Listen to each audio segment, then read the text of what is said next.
Do you wish there was a great way to tell when more than one spirit is present while you're giving a reading?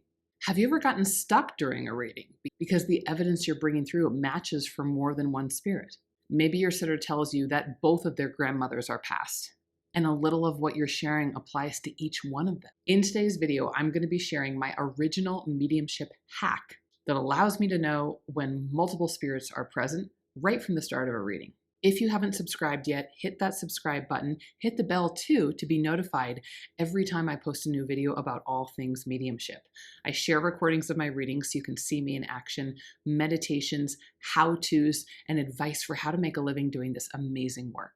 Like I said, today I am sharing an original Pharr mediumship hack, and I call it scanning the room.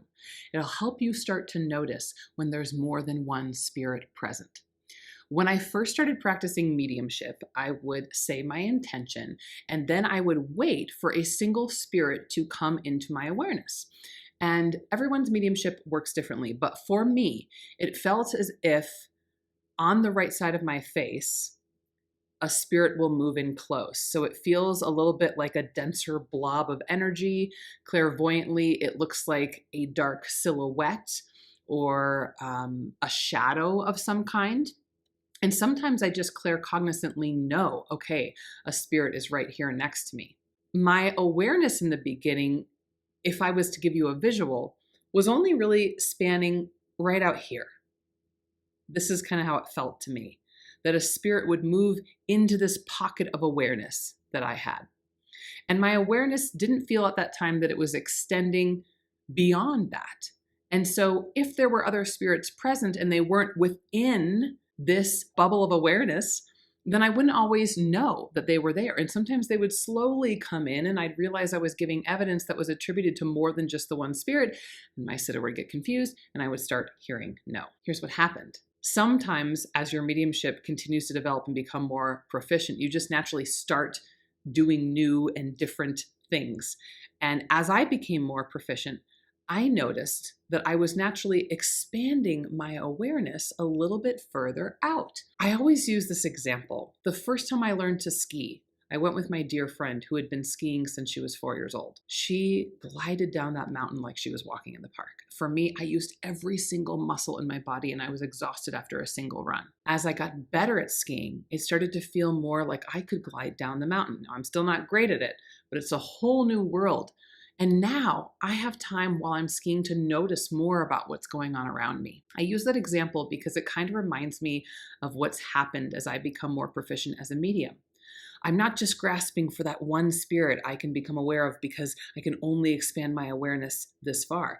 Now it's much easier for me to become aware of more at once than it was in the beginning. So if my awareness started just being a pocket about this big, I noticed that I was expanding it out much further from my body. It allowed me to be able to do what I call scanning the room. If you say an intention before a reading, as I do, you might sit and wait until you feel quite confident about what spirit is with you. I love to do things that way, and there's nothing wrong with that. But what I really love to do is imagine myself expanding my awareness far out everywhere around me and asking in my mind, who else is here right now? What else can I see? What else can I feel?